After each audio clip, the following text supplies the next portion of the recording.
Ladies and gentlemen, welcome to the Back Yourself podcast. Hussein here, your host with my brother from another mother, the ambassador of World's Gym. Welcome, Christopher. I'm the How ambassador are you, today. Good to see you, my friend. Wow, what a round we just witnessed. Round one done and dusted in the books of the NRL. And the competition is so different from last year, bro. There's so much parity. There is more parity. There's parity, right? The parity of fucking imbeciles in this sport. But essentially, we come away from the rounds with a very big disparity. What have we learned? We've learned that copy-paste of last year, except Broncos are good and Roosters suck ass now. And it's Manly's pretty much better. And Manly is slightly improved. But yeah, we saw some disgustingly big score lines in round one, and we saw a couple of tightly priced games play out in a tightly manner. Unfortunately, I think we were on the right side of the massacres. We didn't really have a hope in any of the losers, and for good reason. But the 50-50 games didn't really go our way between Sharks, Dolphins, and Tigers. 3 50-50s that we Really, didn't get. like I think all of them were either covering or winning with probably 10 minutes to go, and none of the three actually ended up winning. What's truly, which pissed me it's off. like 7 out of the 8 games, I only feel like one we were on the wrong side.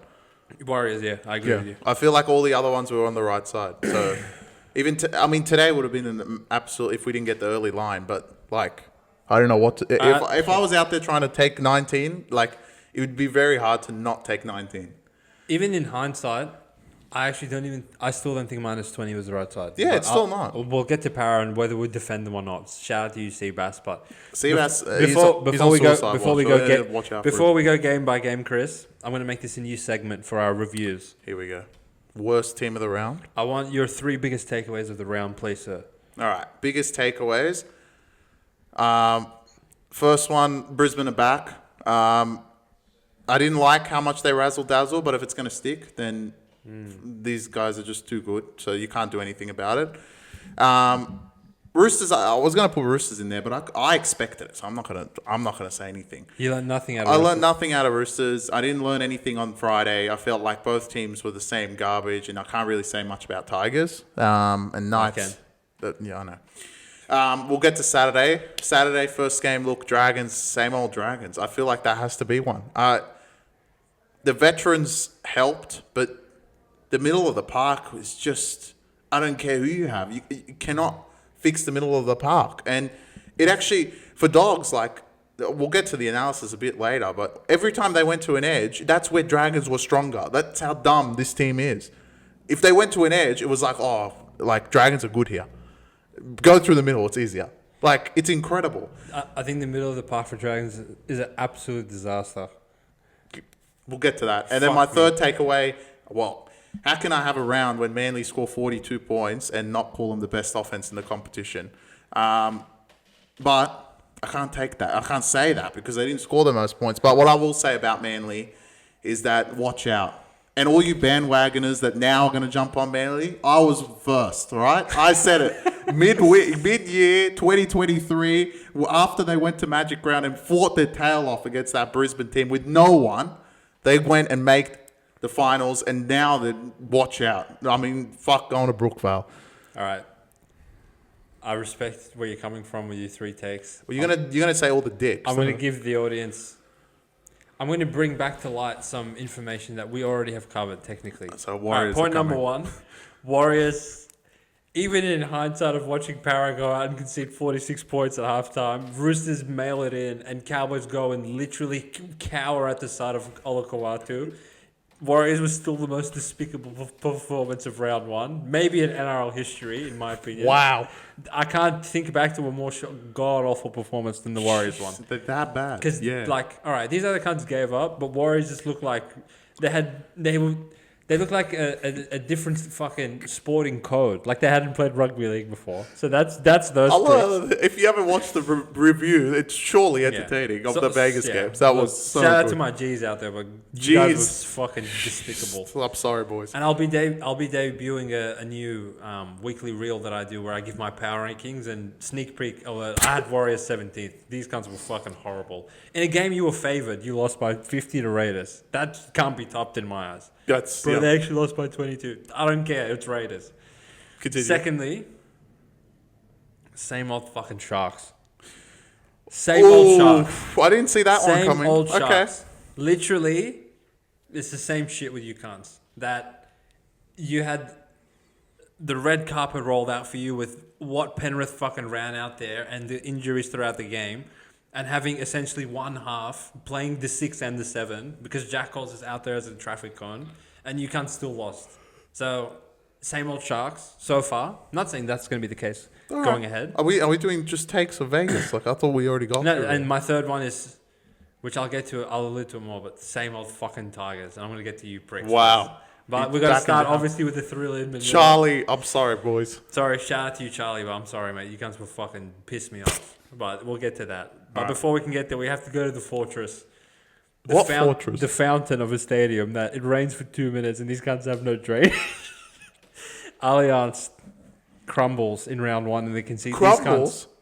After scoring the first try, go out and concede 50 and give up on the season. And after 1 week, how on the Richter scale of horrific performances, where does the Roosters lie after getting raped by Broncos? I mean, it's just the race now between Todd Payton and Trent Robinson to get fired. I mean, listen here, right? But he's a multiple premiership winning coach. I don't care. Listen. He coached Cronk and Sonny Bill. Cowboys and Roosters, I'm going to put into the same argument, right? Because so everyone can like understand. These are fringe 8 teams. Fringe. I'm not saying they'll make it. Fringe. They're not going to come last. Well, we'll see. But everyone assumed they wouldn't come last, and everyone sat there bad-mouthing me, putting Roosters so low and putting Cowboys last after their despicable performance. But anyway. But if these are our fringe teams, I mean, good luck to the rest of them, to be honest. Like, all right, step 1, Brisbane look 10 times better. Is it better offensively? No. Did Madge teach them something on defense? I think he was a bit better. Roosters still have the ability to score, so I'm not going to take away much from the Brisbane defense, but we'll see this week against Raiders, right? Truly. But I don't think they were great. So has Madge taught him anything at all other than just keep throwing the ball around? We'll have to wait a few more weeks for that because Roosters, well, we didn't get anything from them. And yeah, Roosters, well, look, if you're going to blame 50-14 on Radley, sure. Like, any other excuse that you give for Trent Robinson, I'm happy to take it. At this point, like, if he comes below 10th, he should be fired on the spot. In my opinion, he has had all the players of the world and delivered them nothing. And now as soon as he has no players, he feels it's acceptable to go lose by 36 at home in round 1. Yeah, not good enough. That's not good enough. Like, a 36-point loss... You could get any prick coach in these cunts and give him a 36 Holbrook point could do that. Yeah, sure. So that does nothing for me. Nothing for me. And look, I know that injury, I get it. They don't have Sam Walker. They don't have Brandon Smith. They've already shipped Brandon Smith off. So God knows what iteration you're even going to get of him when he comes back. No future. Basically, your club is going downhill. It's just jump ship until everyone is not there anymore. And then you have to develop players. It literally, like, in terms of the whole club itself, at least Cowboys have a fucking future. Through who? Duffy, Dearden, Drinkwater. They have years in them. What do these guys have? Sammy Walker, mate. Yeah, this literally 8th immortal. That's the only way, right? And we've been saying it, but no one else believes he's going to be an immortal. And like, unless he becomes one, this team is literally not going to make the 8 for at least 5 years. Yeah, well, it's Roosters, mate. They can sign talent out of nowhere. Who's left? They got Robson coming next year, I guess. Okay, if they get Dylan Brown and their cap is entirely gone, I don't think that team still makes the 8. They're awful. Okay. If you say Robson and Dylan Brown, okay, tell me right now they're making the 8. Point number 1, which we'll get to Robbo's coaching separately, but what alarms me about Roosters is when I watch this weekend's games, who was the Tigers' best forward? Terrell May. Who came on and changed the game for Bulldogs? Hilariously. Tupanua. He was fucking gone, right? Tupanua. You're telling me, I guarantee you these cunts don't lose 50-0 if Tupanua and Terrell May are playing. Well, they don't need him. The coach of the decade said that they don't need him. So, I don't understand the willingness, and I think Politis needs to be called out, Robbo needs to be called out, whoever's making the decisions. I don't know if Robbo's gone to Politis and said, fuck Terrell May, I don't need him. I really don't know the ins and outs of the club, but to understand that, all right, Maria Hargreaves, Manu, Suwali, Kiri, these players are all going to be walking out of your front door, and you're willingly just tossing up Tupanua and Terrell May, knowing that you're going to need that sort of depth. Well, apparently, they need depth immediately. This guy's already concussed. No, they need immediate depth. Exactly. I don't know how many concussions Victor has had. You're in my thoughts, mate. No one likes to see somebody lose consciousness on the field. I feel like it's happened to Victor at least 15 times. Yeah. He plays a brutal brand of footy, and that catches up with you. Players like Victor are not meant to be playing NRL for 15 years, Like all those head knocks. He's going right down the Cordner and Jake Friend route and Luke Keary of, all right, we're going to need you to retire early because you only have so many head knocks in your career, right? So now, let's say Victor is out indefinitely because I can't see him rushing back, and he's probably susceptible to another head knock. These cunts have no players left. Truly. And I don't feel sorry for them at all because Robbo, when he had fucking Sonny Bill Williams and Cronk and Mitchell Pearce and Maloney and Tedesco in his prime and Latrell and Manu in his centres, no one fucking said, oh, you know what, Robbo doesn't deserve that much credit for winning all those premierships because he by far and away had the best rosters of anybody in the league. So you don't get to have it both ways. Now that he has an average roster, it's not fucking the Dragons roster. He still has Tedesco, still has Collins, still has Watson, still has fucking Spencer Leniu coming back, still has Angus Crichton, who was voted by his own peers to be a top 10 player in the league. That's a whole fucking separate debate. But this is not... It still has Dom Young. Was he the highest second row? Yeah. Hamoli didn't crack the 10, which is hilarious. neither did Kickow even, which is incredible. Anyway. But we need to hold this Roosters team to a high standard. I'm not going to allow the public to just be like, oh, poor old Roosters, they can fucking... One of their second rowers got concussed, so we're going to allow a 50-0 fucking... They don't have any money. They can't sign anyone. Yeah, sure. Fantastic. Even though David Fafita last year literally backflipped on your team for no reason. Well, he's probably like, fuck, I've got a better chance at Titans. Yeah. This year, fuck me. He was smart. Who would thought that? If I was Robson, I mean... He can backflip, front flip, side flip. He's fucked either way. You either stay at Cowboys or go to Roosters and come last. So that's fine. No, he won't come last. As far as on the field goes, Robbo's press conference was interesting because he was going on about, the brutality and the effort and everything was there. We just played dumb. And I was like, huh? He's not wrong.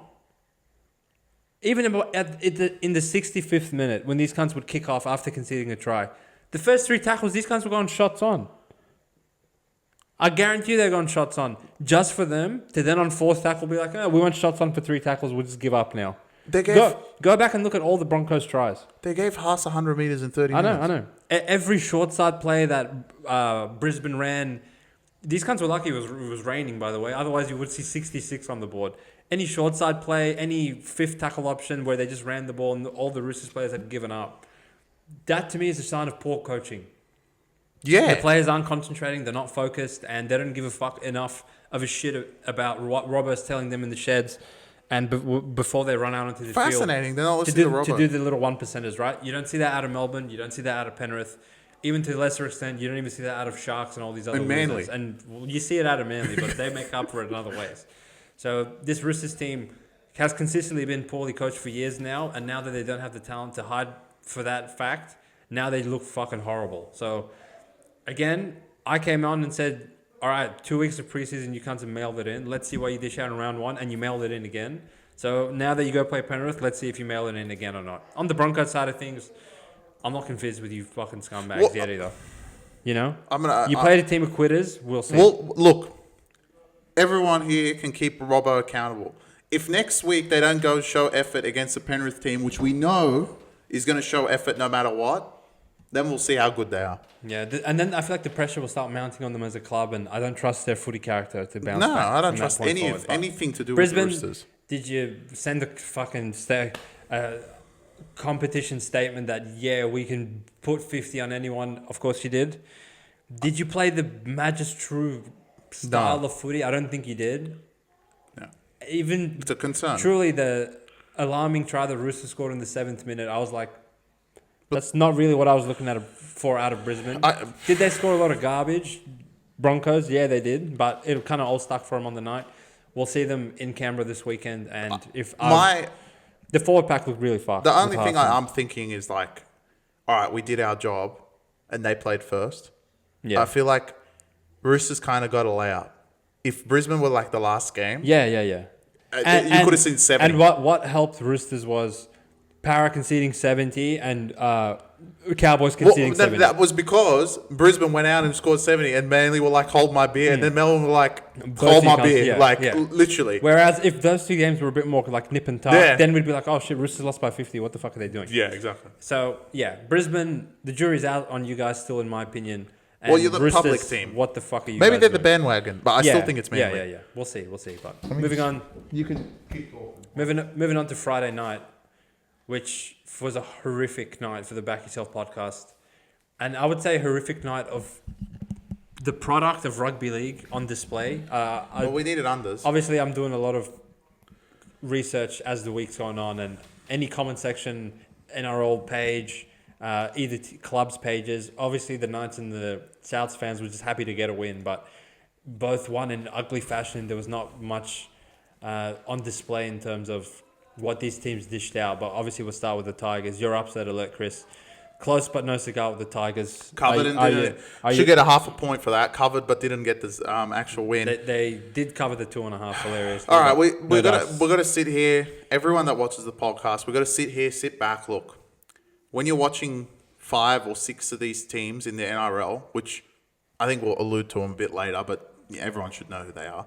We're gonna be in for a good game.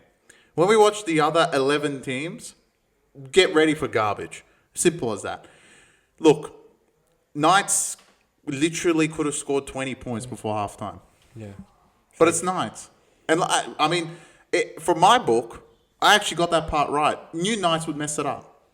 And they did, because Tigers were giving him chances at will. Fado Tape, I mean, get this guy out of the team as soon as possible, Benji.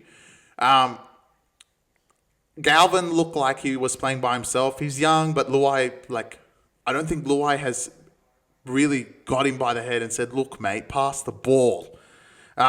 Because I thought, Galvin just was, nipping around the field, and every time you were saying, help him, he's by himself. Why isn't he passing? But don't worry about helping pass. I have a different take on that, but that's fine. Knights, I'm still off. I still don't think this team's any good. Look, they may have got the W. They may have created chances, but 1, you're playing Tigers. 2, you're playing Tigers without Coruscant and Buller, which I think if they play it, Knights would have literally lost 13 plus. Because in the first half, it wouldn't have been 8-0. It would have been 20-0, and they would have given up. Well, why you can't score for the 2 anyway? They think they can defend. That's the problem with these 11 teams. It's garbage.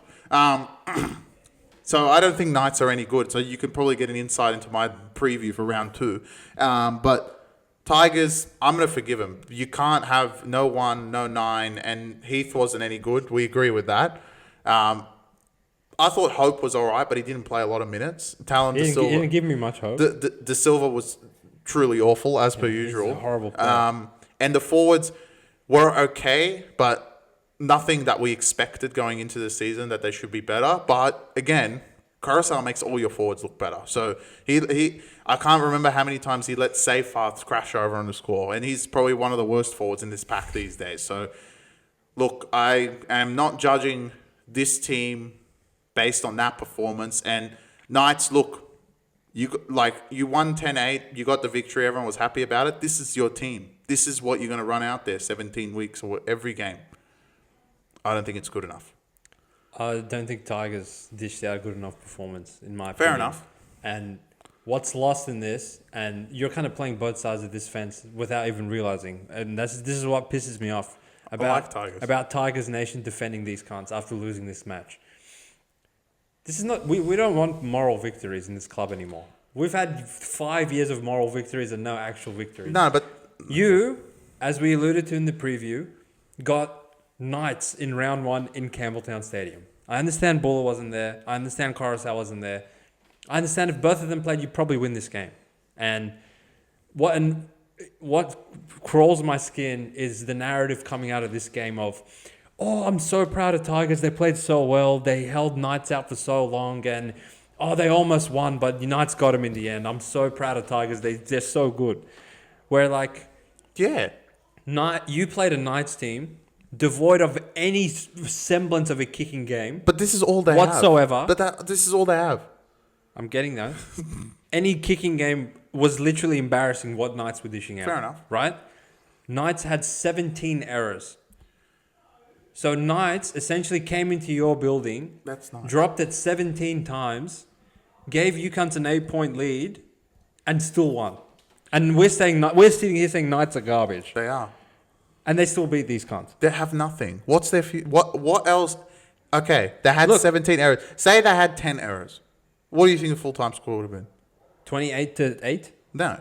Outside of the actual try, Did which we have this narrative going of, we've signed Jerome Lua, he's going to save these cunts. Okay, fantastic. Gus Gould's on record saying Bull is the most talented player he's ever seen in his life. All right. Coming into the league, right? These are your two halves. Yeah. So irrespective of which degenerate's playing hooker or which degenerate's playing fullback, I would expect more than one try in 80 minutes against Knights from these cunts. Look. Right? So this gets me to what the actual issue with Tigers is. They can't score. This is their forward pack. Right? Whether Coruscant and Buller come back, this is their forwards. Correct. They have one dynamic forward in the entire roster. Okay. Terrell May, shout out to you. That was a 10 out of 10 performance. 100%. Every time he got the ball, I don't know was what Robinson's doing. okay, we can create something from this guy's offloads. Yeah. He's hard to bring down. He's he's popping his nose through the advantage line. Fantastic. Fanua Pole is not a starting front rower in the NRL. He is with Carousel. Twal is not a starting lock in the NRL. No, he's not. He's shit. Seyfarth is not a starting back rower in the NRL. I agree. And Samuel Afanu, I expect better from you going forward. You're young. I'll give you a pass for week 1. But at least he has, there's some hope with him, right? The bench, Royce Hunt, I expected more of an impact from you. Your little scuffle with Matt Croker was funny and it fired up the boys. But outside of that, not much else, considering we're expecting him to come on, play small minutes, but make a big impact. I didn't see it from him. The hooking rotation was horrible I feel between like the two you're losers. severely underestimating the impact of Buller and Carousel to this team. I'm not, but I'm saying based on what you cunts run out there, you guys losing but tonight is not good they enough. didn't lose the forwards. As shit as they are, they didn't lose it. They didn't win it. But they didn't lose it. Look, the Knights pack isn't bad. You literally came on and said they're the worst pack in the NRL. Listen, their pack didn't play bad.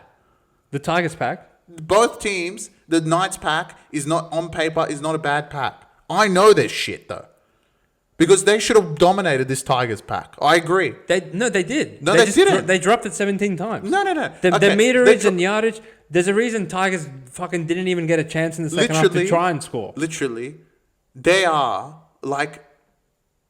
they're actually just so dumb. It's actually incredible. Knights. Matt Croker, right? All that hoopla on Royce Hunt when you dropped the ball. Why did you go drop it again? Why did he drop it first tackle? Because he's a fucking flop. So he's a flop. Yeah, that's fine. The whole team is a... Mate, they are 14 flops with Bradman and Kalen, and you What, can't... Bradman was good? He was awful, and you can't lost to them. Imagine if he was good. Listen, I'm telling you, this is not good enough from Tigers. I don't care how much you defend them. I'm not defending it. I'm just saying, because you're saying Tigers were awful, but you're putting Knights at a pedestal that is a lot higher than them when they're not that good. What I'm saying is... I know Knights are going to deliver this every game. What I'm saying is, I know Knights were horrible, and you cunts gave Knights a win. What does that make you? Fair enough, but Knights literally could do this again. Now, look, and they're not going to win anymore. Knights are running out the same 17 that have played finals footy 3 years in a row. Yeah. Right? And you're saying they're garbage. I'll give you that. They played even worse than they actually are. Gave you cunts an 8-0 lead. First of all, so what? You spastics have... The only thing going for you is your young halves in this game, right? Yeah, you have a State of Origin 5'8" and the upcoming halfback. And you motherfuckers take the 2 when you have momentum in the first half. Well, they covered. I don't give a fuck. Covering's not good enough. 11 and a half to 10. No. Listen. I'm really off Tigers after this game. I'm more off Knights, to be honest. But they won. Yeah, I don't care. When you say the next game, exactly. I know. Look, Knights literally. This is what your problem is. You think Knights can improve? They could literally deliver this multiple games in a row. They won't though. They will. They won't. Next time, Bradman is actually going to have a defender on him instead of just passing it into the thin air. Mate, Bradman has won us for fucking Origin series. Listen, so I'm not worried about Bradman best. Kalen didn't even do anything with the ball. He did a lot of things without it. Luai got him on the tap down when he broke the line. Where were the Tigers players? But And Tigers aren't.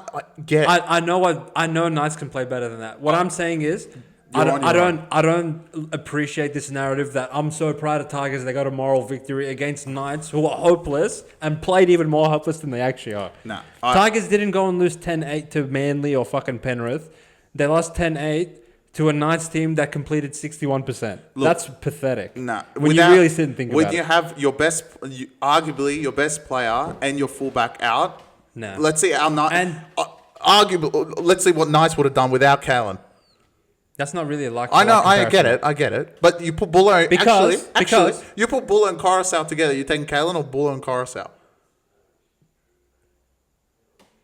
I feel like Kalen's importance to Knights is the most of anyone. I get in it, the league. but that's you got to put in the fact they're out, and I get it. I understand. I'm saying I'm not defending Tigers, right?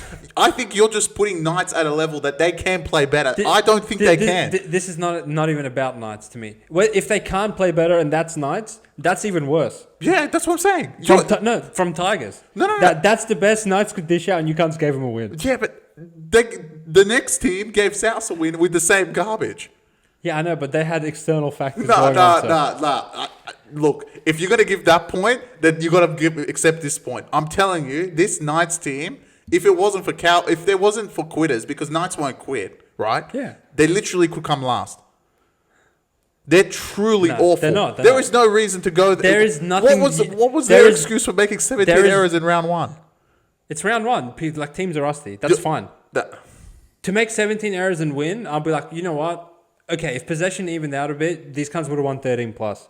Tigers, the script of the game and Knights dropping it 100 times and giving them the ball, they score, they get down there again, they take the 2, the whole crowd's on them. It's like they've turned the page in their club just for them to end up giving Knights a fucking win. No. And from the point that Knights scored and took the lead, Tigers just looked clueless. They didn't even want to offload or do anything. If Terrell May wasn't on the field, they may as well just roll over. That's shit from these cunts. And I expect better from them. That's the problem. Okay. Knights, they're garbage. That's fine. But that's all I want. We didn't sign Luai and have Galvin and fucking all these cunts just to be garbage. As long as you said Knights, Knights aren't good. All right, then that's all this conversation is. That's all I needed to hear. Knights aren't good. That's all I needed to hear. But because Knights aren't good, that makes me even more infuriated about Tigers. I'm giving a pass. If off. You don't have Buller and Coruscant, I'm good. What are you going to say if they get him back and they go lose to Parra? They won't. What if they do? I want an apology. Because you've just fucking blown up at me for holding Tigers accountable for 10 minutes. I'm going to say Parra aren't that bad, but anyway, continue. Well, I'll defend them as well. We'll get there. Yeah, okay. We're moving on to truly the eye-gouged match of the week, which I came on the preview and I said, I'm happy to go 1 for 7 as far as tipping goes. I don't want fucking to lose to Souths because I know they're garbage. And these cunts came out with a victory. What was the full-time score? 16-14. 3 tries apiece. South Sydney under Wayne Bennett. Get revenge, if you want to call it that, against the Dolphins. Chris, were you as pissed off as I was watching this game? Yeah, because Dolphins played into their hand. It's very simple, all right? To the other 16 teams that will play South in the next couple of weeks, it's very simple. Don't give them calls, and they'll give up. And what you guys do is just give penalty after penalty after error after penalty. You cannot give South set plays. If you give South ball in hand and the ball's going back and forth for 10 minutes, they'll quit. Yeah. And it's not even Wayne. It's not even that. It's the players themselves. They're just quitters. And there's nothing there. Really, there's nothing there. And we'll see it this week. Because there's a reason why they're 5.5 still to Dragons. 6.5. 6.5 to Dragons. It's not because Dragons are any good. And we'll get to them next game. Sorry, Zarafots brothers. But I was more disappointed in that game than I was in the Dolphins. Because Dolphins, there's hope. All right. They can't score. Scoring is never going to be an issue for Dolphins. And at this point, yep, you gave 2 points to South. Fair enough. They're not in your class, to be honest. You literally, on the back of this, they're the 7th best team in the comp. Dolphins? Yeah. Even though they lost to South. Okay. They're better than Knights. Okay.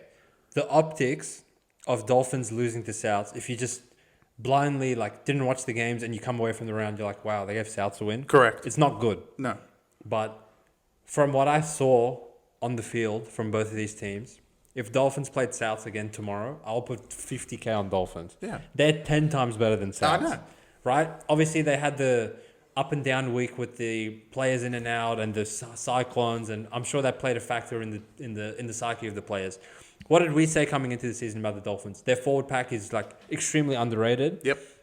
And they're coming off 2 years in succession now of showing that they're a high-powered offense, but they fade at the back of the year, and their forwards, they don't have the depth to cover for a couple of injuries, right? Correct. Tom Gilbert looked great in his Fantastic. return. Max Plath looked fantastic on the left edge. Who else? Finney looked great. Finney Until Fuiaki he looked got pretty good on the smashed. right edge until he got smashed. Kafusi looks like he's got a lot in the tank, and They he can literally play, because of one player play they in the lost. prop. Daniel Saifidi, his debut was pretty good. Like, he just looked like the same old Knights imbecile in a Dolphins jersey. Josh Kerr came on and played for me. It was fantastic. This loss is literally on one player. And I want to call him out. I don't know if you're going to back up Wodes FC this season, but Oh no, of course. I believe he should be captain. Oh of the yeah, week. no, he will be Because he gave up to South. all right, there was a 25-minute stretch in the second half where Souths were making 10 meters a set, and I'm not going to talk too much on Souths because everyone knows they're god awful. There's another captain. That But this Souths team under Jason Demetriou would have lost this game. yeah, 100%. 110%. Yeah. So I will say, all right, Souths, you have injuries, you have fucking no players, you have Peter running out there at hooker. It's not great, It was awful. right? And even in this game, Tyron Monroe, we wish you well. Obviously, you re-injured the collarbone after scoring a double in the first half. We hope you get healthy soon, mate. But Myers is playing soon. Myers is in, which is good. Just, again, losing players, but they found a way and they found a will, and the old South team would have given up. Once Dolphins got to 14 12. to 10? 12. Did he kick it? 14, sorry. Yeah. Once Dolphins got it to 14, 12 and had the momentum, the old South team would have fucking given up. But these cunts actually hung on, so I'll give him some credit. Colin Matangi looked okay. Wyden looked meh, whatever. Campbell Graham looked fantastic. Cody Water played good. Great, sure, whatever. But literally this game, besides all the fourth and fifth tackle fucking piggyback penalties that Adam G kept giving Souths for no reason, boils down to 3 moments. The first one, which my mum watching the TV knows, Souths are going to run some dog shit shape where the lead runner literally in 100 possessions would never get the ball once. And Herbie Farnworth standing there setting a screen on the fucking car. You're trying to get a charge, bro. Trying to get the charge as if he's playing basketball. They go out the back, score in the corner. Great.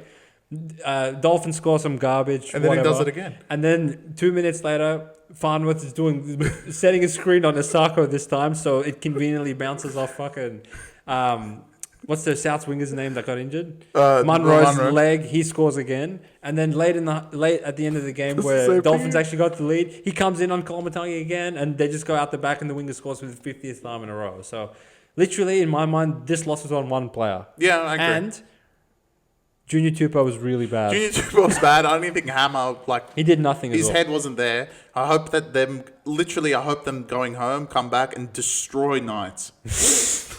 Is what they... Tell us how you feel about Knights. Okay, look, Dolphins. Maybe because we like them. That's the issue. Who? Dolphins. But I don't think they were that bad. I if anything, when I actually like and have expectations out of a team, a la Tigers, when they like fuck me over and I see that they play garbage, it makes me like want to nuke them more. But from what I saw from Dolphins, they're not that bad. I agree. They got a little unlucky throughout the game. Some things didn't go their way. Someone in the comments going to be like, oh, what about the Asako knock-on that Kolomatangi ended up scoring? I agree with you. That was a try. Yeah. But for 70 minutes, I feel like the game it was there for Dolphins to take and they just didn't do it. It was there for Dolphins and they just didn't do it. And then Herbie also fucking dropped it on his own 10-meter line when then he also did the moving screen and they scored to get the lead. And then once they got the lead, it's honestly, not that I'm a body language expert or something, but I was like, Dolphins were like, fuck's sake, like, can we just go home and have a home to go to by the time we get home? Fuck South. Yeah. So- I feel like there's a bit of that. At least they can go home, see their families, see their homes okay, and then come back and dismantle Knights. I feel like that's my theme. You want to just do your upset of that now? I feel like You're out of as control. long as Knights keep losing. Anyway, so Souths, congrats to you guys for getting a win after your tumultuous preseason. I'm sure that's going to go a very long way in the club. Cody Walker with the captaincy on his armband looked quite good. Campbell Graham, I thought, was a standout coming back from injury. He got busy. Why are you saying good things about South? They got to win, sure. Like, it can't just all be bad, but you guys are still a pitiful team. I would have you in my bottom 4, but obviously when Troll Mitch comes back, maybe it's a different story. Jai Gray, he was a busy idiot as well, I guess. You got to give him some credit. Moving on to Saturday. Shout out to the Zerafrost brothers. Shout out to Chris Crias. Shout out to Matt. This was a very high leverage game for the Back Yourself podcast. Obviously, I think half our fan base are either Bulldogs or Dragons fans. Which is good. Which is fantastic. Because of the ups and downs. I want to give a shout out to the clown of the week, who he really had me in stitches. And you guys can let me know your thoughts of the money man, Tui Pilotu, celebrating down 50-6 after scoring his double, and then his eventual hat trick really made me laugh. But apparently that was quite controversial. I feel like let him have some fun, but I can see why he would come across as a complete and utter moron. But carrying on from there, obviously, fair enough. Shout out to us for sending out plus 8.5 on the Dragons. Yeah. Literally the only spread that would have covered that was available at any point in the last 6 months. We get up on that one. I also took the Bulldogs minus 2.5, as I alluded to on the preview last week. I tipped Bulldogs. For anyone that actually was sitting there, I tipped Bulldogs. I was just on 8. As we alluded to, look, you can't be 2.5 to Dragons. And the matchup, I feel like I made the point of, this is a really bad matchup for Dragons in terms of the complete opposite of what they would struggle to handle is what the Bulldogs threw at them. And once the game was kind of out of question, they did make a fight back, cut it to an 8-point deficit. But it was kind of all she wrote once it got to 26-8, in my opinion, Chris. How did you see it? Yeah, I think it's done. Look, Dragons through the middle of the park was severely disappointing. And the Zerafrost brothers, I was talking to you boys as well after this. You're going into a season with these front rowers is never going to work. And I was mentioning before, like, to be honest, Dogs didn't want to go to the edges. And that was what was fucking them over at the start. Like, stop going to the edges. I know that's where you typically can score, but you got to take it in a different fact for certain teams. And Dragons and South also are two teams that it's easier to go through the middle of them. And I think, like, once Dogs figured that out, it was like, all right, hit up. Dragons have given up and they've scored. And that's what happened. So, look, fight back from Dragons was all right, to be honest. I don't think anything changed from last year's game. And everyone that's new here wouldn't have been here for that podcast. But I was, for 2 weeks, you reckon? You're in mourning. I was waiting for the Dragons-Dogs game, saying that this is basically, if Dragons win, they'll make the 8, Dogs might miss it. And, you know, the Flanagan biting game, for anyone that remembers, literally copy-paste. And my concern is that I know Dogs can play better. Yeah. And Dragons still were 8 points worse than them, if not worse. And they only let them back at the end. Yeah. I know Dogs can be better than that. And that's where I'm like, all right, these two teams, like, truly, I think only Dragons fans feel like they're in a battle, these two teams. Like, Dogs know that they're actually in a battle with the top 5. I don't think after this week, everyone can go Dragons, like, they're just not up to their par. I can't see in the next 10 times of these two teams playing the Dragons beating these teams I don't think it's just like, I'm done with them. Where Dragons are vulnerable, Dogs can exploit it, and Dragons really have no answers. No matter how much they want to fire up and do whatever. Which they did. They look, Dragons are not going to cheat you for effort. That's the thing, like in the Shane Flanagan-led side. They're not going to cheat you for effort. They're going to try, but I'm sorry, boys. I really am. I came in the season preview, and I was like, this Dragons lineup is absolutely I don't horrific. think they come last, though. It's not about coming last, but they're awful. This Dragons team's even worse than I thought. They're really bad. Nah, they're all right. Nah, look, they're really bad, Chris.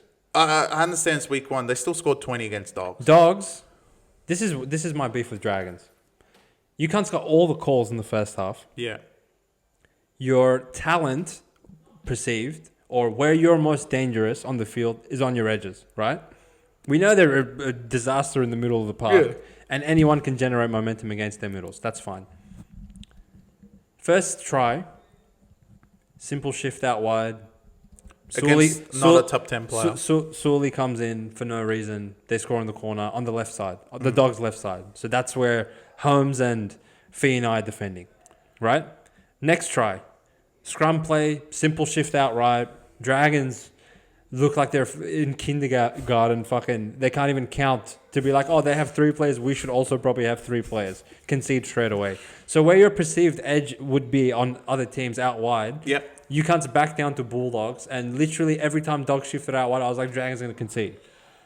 Yeah, because they had to give so much through the middle of the park. Yeah, They're literally trying to stack it, and then they had no players. This wasn't even at a point where, like, off the scrum, you're not conceding a fast ruck. Yeah. But you can't, like, Val's supposed to be a representative player, and he just, they had no answers whatsoever. Yeah. And you're not playing Manly or fucking Brisbane. I mean, you're playing Dogs. I don't like the edge of Fine and Val. I really think they should put Sully on this side. You can't have both of those idiots on the one side of the field. Yeah, I agree with you, but... Again, like, if you put Sully there, he's no better of a decision maker either. No, he's not. Look, it's Dragons. What I'm saying, yeah, I know, but don't go and then put these cunts 2.5 to Bulldogs. They should be 6.5. I don't minimum. think they'll be, well... They're not good. I'm sorry, Zarefos brothers. I feel like they've been hyped now next week as well. Okay. Is there more Saints fans all of a sudden? Yeah. Well, they won 2 preseason games, and I feel like they had a reason to, like, voice their thing, right? That's probably But already one of the Couchmans is down. That was supposed to be your... prodigy of... It was the shit one, sure. That's fine. It's all right. That means one of your boys is coming in. Which idiot? Clemmer. Fuck me. Dragons. That's your answer. That's really bad. Offload. Dragons. That's really bad. That's next, right? Like... They refused to put Laurie in. Sua was all right. Luciano was all right. The back rowers and the centers are good. To the right, everything in between is horrific. Yeah. And Jacob Little, like... When did he turn possessed? These guys possessed. Honestly, they're going to have some sort of weird iteration where they get him on earlier and Kim and Cook are both playing. Maybe Cook's playing lock for extended minutes, which is awful, like in itself, which then begs the question of why even grab Cook? Like, what was the point of that if Little's going to come on and be 10 times better than him? Anyway, Dragons, it's going to be a long season for you boys. I'm sorry. I feel like you will ambush a couple of teams, but even on the Dogs try line, when the game was in balance, once it wasn't, sure, you guys scored a couple tries, but for all that possession you had in the first half... Couldn't score. If this was last year's Dragons, I know Hunt and Lomax would have got you 3 tries. Yeah, but they did have Hunt and Lomax and they couldn't score. But they didn't have that much possession last year. But also Dogs were worse this time, so fair enough. Yeah. Yeah. If this game played out the same as it did, but you have Hunt and Lomax instead of Val and Gutho... They would have won. These cunts would have won. Yeah. So, if anything, I feel like Dragons have gone backwards. Obviously. I mean, no one...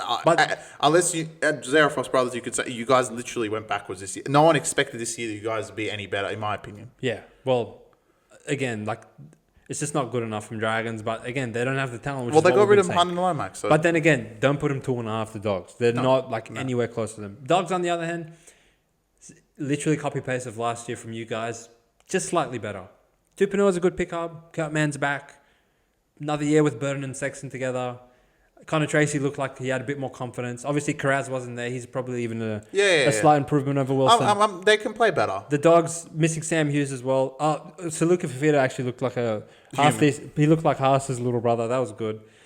I did enjoy the competitiveness of the first half, but Dogs obviously just showing a bit more class and a bit more grit to get over them. What was the halftime score? 16-6. They're the best of the bunch. If Dragons had held it to like 10-6 or something, it would have been better, but unfortunately, they just don't have the class to go with the Dogs. The Dogs get a good win, and we move on to the true fixture of Saturday. I made a bad statement there. Sorry, Matt, but it's the truth. There's just... We'll get to them now. This team is just above you guys at this point. They're fucked. Look, you claimed them from day one. I'm 1-0 and under the rest, giving out 5.5, which... Is that it? Literally, after all the Kawatu squad, I think... I was like, all right, it's over. I want to step back to the top 10 take on Angus Crichton. And these teams, these players, and I'm particularly talking about the Dragons players and the Cowboys players, especially from round 1, right? Kikau and Hamoli are not top 10 players, yet you concede every try on the same fucking play. So why do you come in there? They're not top 10 players. Don't come in. Why do you keep coming in? Anyway, my Manly Sea Eagles have arrived. Is that a good thing or a bad thing? It's a very good thing because, look, in my opinion, that first half, I wouldn't wish anyone to go there and play them in that first half. The second half, they took the foot off the gas, in my opinion. But the first half, I mean, possession turning into points. And literally, that gets you a top 5 spot in this league. Because if any other team had that much possession outside of Brisbane, Melbourne, Cronulla, and Penrith, literally, they wouldn't get past 12. Yeah. And that's the concern that we have in this league, that these 5 teams We'll put 24. You give them that much possession, there's 24 points on the board minimum. Melbourne showed if you have that much possession, you could do more damage. But literally, there were 24 points like that. And did Cowboys do anything wrong? In the first half, no, in my opinion. They didn't do much What can you do? What can you do? You give Manly that much ball, you're going to concede. And they didn't do much right defensively, but they're not a defensive team, so I'm not going to blame them. You go into halftime down 24-0. This is where... Which, not to cut you off or anything, but I think teams could have done worse than be down 24-0 at halftime. I agree. Considering it was 75-25. I'm giving them a complete pass for the first half. I'm fine with that. To be honest, any Cowboy... Like, if Matt obviously loves our Cowboys analysis. First half, I was like, all right, they just came into an ambush. It's fine. It is what it is. The second half is what concerned me, right? Para, who were awful today, won the second half. Roosters, as shit as they were, didn't win the second half. They're just shit. I was trying to do it for them. But that first 15 minutes of the second half,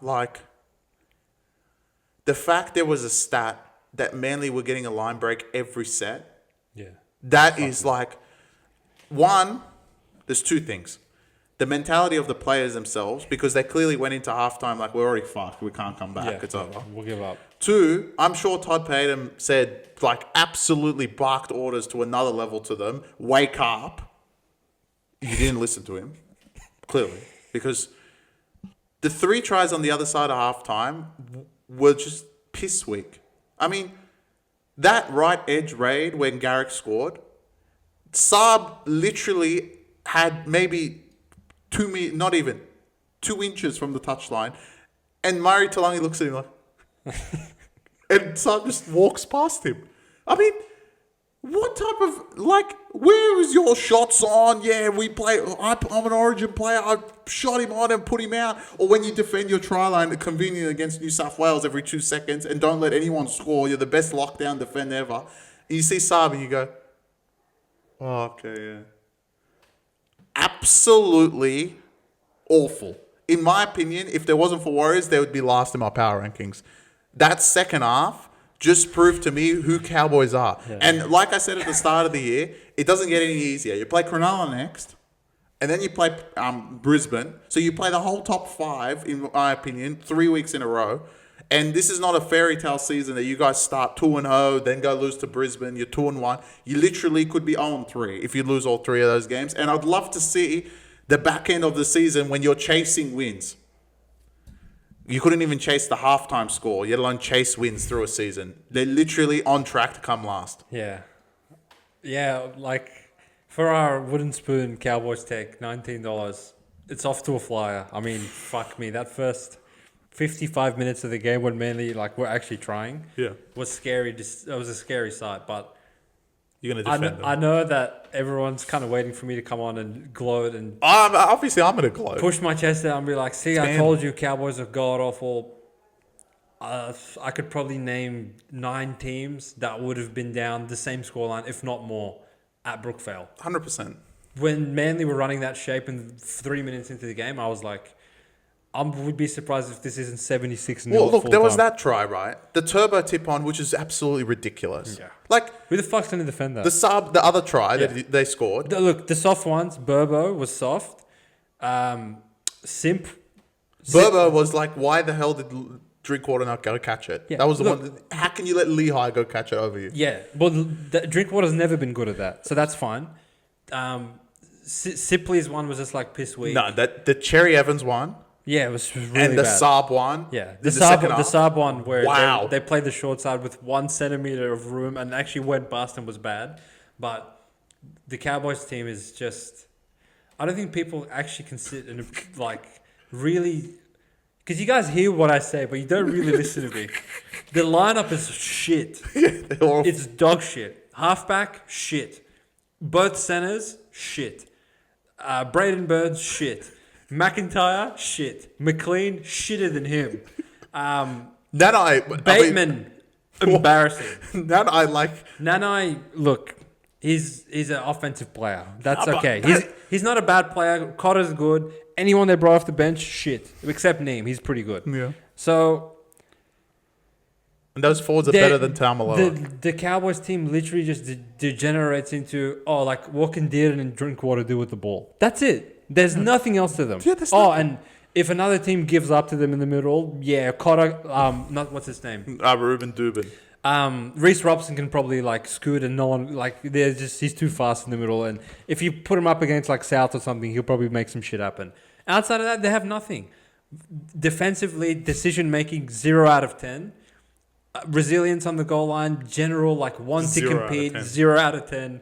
They're a fucking disaster. But I don't even blame them. I'm talking in generally, going forward. Cowboys, I don't blame them at Brookvale. I said this before the game. Yeah. Of going into the season, this is all the Cowboys' problems. And if you present them a possessed Manly team, I'm actually surprised it was 42-12 and not 60-0. Well, Manly I would got expect 60-0. Manly got tired of scoring. It is what it is. But on the other end, Manly, they look like truly. I know they have a certain team coming to town soon, and this is making me pause and be like, I'm kind of going out on a limb here, but assuming health, and when I say that, I want Turbo and Cherry Evans and Olakoatu healthy for the whole year. I would say these cunts will not lose one game in Brookvale. I know eventually they will drop something stupid because it's Manly, but I don't know if you can favour anybody here. After what Melbourne did today, maybe you can put them I guess you can't. Outside of maybe them going to Penrith, that's the only time there would be a pick 'em or more outsiders than that. But anyone else, Brisbane, Sharks, Bulldogs, yeah, they'll be favourite. Don't put them fucking pick 'em or shorter than that to Manly. They are not going to be easy to beat there. They can beat anybody in the NRL, including Melbourne, including Penrith, including Sharks, Brisbane, whoever the fuck you want to bring to Brookvale, they can catch them. Their offense is I don't know how you guard the set players. So it's not possible. And I think their attacking shape is probably the best in the league. Yeah, they look like they've been playing for 10 weeks. Melbourne, they're just ridiculous. They're beyond, I don't even know what words. Melbourne's individual players can just bang, and they're on the try line. It's insane. You can kick to Coates. You can jump over your winger. Yeah. Pappy literally looked like Usain Bolt today. I don't know. Munster can get dummy and go and score. Yeah. Harry Grant, if you sleep, he'll go and score, sure. But Manly's all right, the ball's on the right side of the field. We're on the 20. We're going to play it. Our dummy half's going to give it to Cherry Evans, who's got Brooks, who's got Olakoatu here, he's got Turbo there, he's got Lehigh there. It's insane. So I think Cowboys, they're no different in my mind of if Warriors went there, Tigers, Knights, Titans, Raiders, Dragons, any of these cunts would have got smashed. So I didn't really learn anything out of either of these teams in this game. If anything, I was just slightly even more holy shit, Manly look really fucking possessed. Yeah. So I don't know if you would agree with that. No. I got a lot I got what I needed from Cowboys. I know. But you knew that already. Yeah, I knew that. They still don't believe it. I'm talking about me and you, mate. Cowboys, wow, they're in for a long year. All right, the final game. Just before we put a bow on it, Todd Payton, he looked lost. He looked out of answers. He looked defeated. It was just typical coach gibberish talk in the press conference of, well, I'm gonna go to these cunts. I'm gonna tell them, look, you boys, you're gonna have to start fucking working hard. Otherwise, you're gonna get the fuck out. They're not going to. It's Vilea and co. They're not going to work hard. So unfortunately, I think he's going to fall on a falling knife. I expect Todd Payton to be the first coach. No, Todd Payton's gone. Yeah. Right. I don't think he'll make it to round 13. I think halfway through the season he'll be out. Right. It won't be JD round 4. He's gone, but it'll be close. Yeah, all right. These cunts genuinely, besides maybe hosting Raiders in week 4, I don't see a win on their schedule. Yeah, they're really bad, and they have a shit draw. So yeah. The season could get fucking out of reach very quickly for Cowboys, but we'll see what they're made of next week, returning back to the Fortress. All right. Speaking of fortresses, the final team that held a beer. God damn it, Chris. Yeah, that was something else. These guys are they're too good. I engraved the trophy. It's over. Right. I mean, they were insane. They actually went to another level today, in my opinion. And all of this, I actually forgot. But I remembered now. Nelson didn't play. Yeah. Arguably their best forward didn't play. Yeah. And most damaging, is it? Most damaging, just destruction left after him. Bro, Yeah, that's so. I fucked. couldn't name you a player on Melbourne that played shit. Meanie. He scored. Yeah, I know. He's just going to pick on him. Look, probably the worst one was Warbrick, just simply because he didn't get the ball. Yeah. Incredible performance. I mean, what I expected, probably not. I didn't expect them to be this clinical, but bro, it's literally what they can do with Pappy healthy. Yeah, it's insane. I need someone to tell me how he came faster. Yeah, I thought he was injured. He's literally quicker than he was before. Yeah, that's insane. It's incredible. I haven't seen Pappy this physically healthy for years and years. Shout out to JB. I will give a shout out. JB. He's been saying for years and years this Melbourne offense is different when Pappy's there. You can have Hughes, you can have Munster, you can have Harry Grant, but the X factor in terms of just Pappy popping up everywhere, his support play is Billy Slater-esque, and just the raw, sheer pace of what they can do out the back of shape with Pappy. Is there a faster fullback that tunes into the backline? It's probably between him and Walsh, and both of them have that sort of similar impact with the ball in hand of it's Para. They've known to be horrible defensively on the edges, and you're going to take them to Melbourne in 35-degree heat. They're going to throw 3 intercepts and be down 46-4 at halftime. I've never seen a team concede 46 points in a half. So, on the other side of the ledger... There's nothing really else to say about Melbourne. They're just fucked. Yeah, they're just fucked. So, and I actually thought I was... my preseason take of these guys are going to win 80-0. I was on pace for 92-0 at halftime, which I was getting ready to be like... But they did come out and just we play said shit in the to the gigs. Literally, like I said, if they try 110%, they'll beat everyone. Yeah. It's not... Then all right, maybe they'll lose to Penrith. Which I actually had the question for you. Their next game is Penrith. What do you set that spread? Honestly, I would put -3.5 at minimum. I was going to say more. 4? Yeah. 5? 5. In Melbourne, 5.5. Fuck that. Off a bye? That's insane. Yeah, they're dead. No. Penrith, they got to be +4 there. Fuck they can't even score. Mate, they were underdogs in the grand final, for God's sake. They're going to go to Melbourne and play these guys. I'm pretty sure Nelson's back. I don't think so. Aww. How many weeks is this guy suspended? A lot. He killed Collins, remember? It's bad. But look, I don't think we... Did we even just maybe sell Melbourne short a little bit of No. I don't think so, because we legit came on and said these guys are going to win the premiership, whatever. So they're off to a flyer. But on the other side of things, obviously, Jason Ryles, his first coaching game, they literally could not have given him a harder fucking task than to go to Melbourne and have a go. But obviously, there's always two sides to a story. Melbourne looked fucking $1 million. What did you make of Para's performance? Were they that horrible? Yeah, the first half was awful. Probably the worst first half of the season of all the teams so far. I don't think anyone... Seabass, I'm sorry, but you guys were shit in the first half.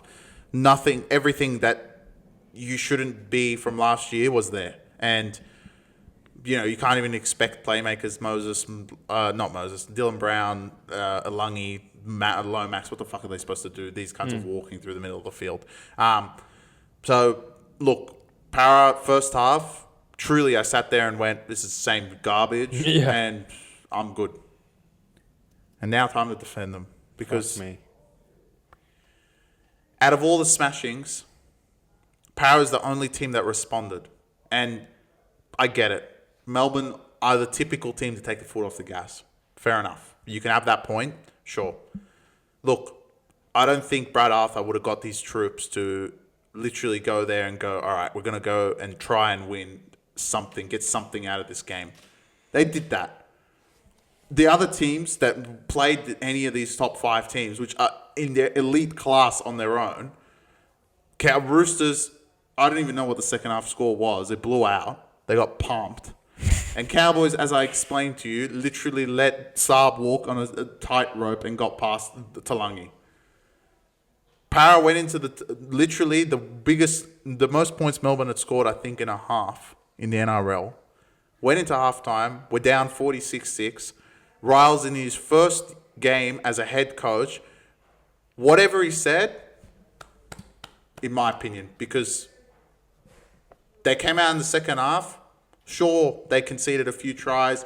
They threw another intercept. They threw another intercept. They conceded the try straight after. And as soon as Hughes scored, I was like, oh, Para, you're going to concede 70. Then it was calm. Look, Melbourne made errors. Melbourne took Hughes off. Melbourne did all this. But Parramatta were the only team out of all these smashings that I sat there and went, you know what? They learned something from last year. Cowboys, same thing that I thought. Roosters, same thing as I thought. This team didn't give in. And in my opinion, they gave in the first half. They conceded 40 points, but I gave Cowboys a pass. I'm giving Para a pass too.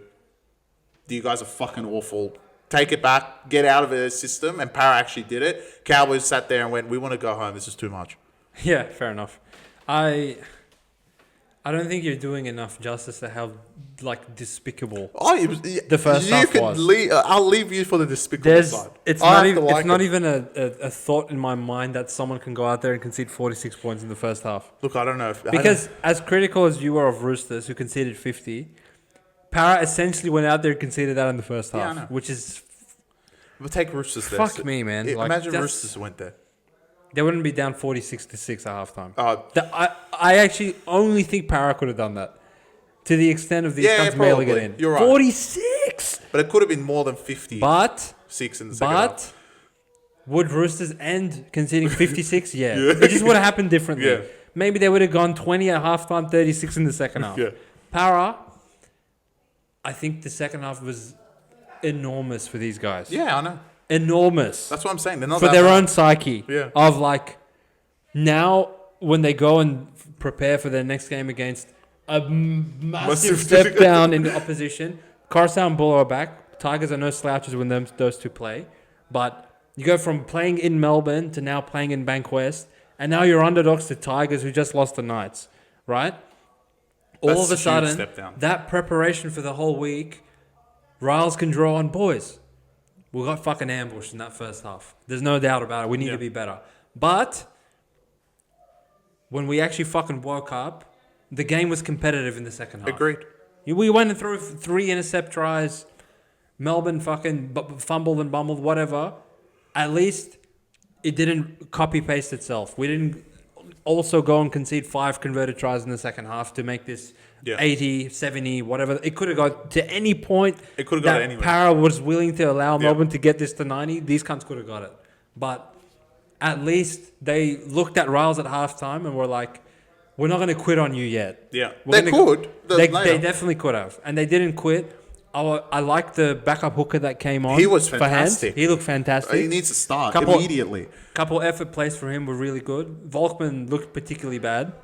He thinks he's Benji Marshall. He thinks he's Benji Marshmallow, which he's not. Let me assure you that. No, he's not Benji Marshall. Lomax, Dylan Brown didn't get an opportunity because it was already 100-0. Yeah. And I thought the young guy was quite good. He got busy. He did his best. He was in everything. He scored a double in Melbourne. Sean Russell was a horrible player. Jake Tungo. I don't know how he caught carried on with a bad shoulder. I respect it, but he's not really NRL standard in my opinion. Yeah. And Para, they have a lot of work to do. Don't get me wrong. They should actually be spat on for that first half. That was not professional rugby league. It wasn't. 46-6 is what you see in under 13s when the Division 4 team trains against the Division 1 team. Agreed. 100%. 46-6 that's bad, bro. That's really bad. At least they get 5% respite that they woke up to themselves and made the second half a contest. Don't get me wrong. A lot of that second half was Melbourne just throwing the footy around with shit not sticking. Right. But Para didn't just roll over, and I think they can draw on that for the upcoming weeks. You know, it's going to be a long fucking 6 weeks. Without Moses, it's probably going to feel like 6 months for these guys, but at least worst case scenario didn't prevail. Getting that one against Tigers, that will go a long way. That's going to be huge for them. But we'll have to see how that goes. No, agreed. But other than that, I really have no other comments. That's it, mate. That's round one. Six-game recap. I think we spoke for 8 hours. So we will let you guys digest what we thought of this round. See you guys in 48 hours when team lists come out. I truly wonder who Roosters is going to be running out there. Will that get to 20 and a half? I might have to check my phone after we get off this podcast. Peace. Peace out, guys.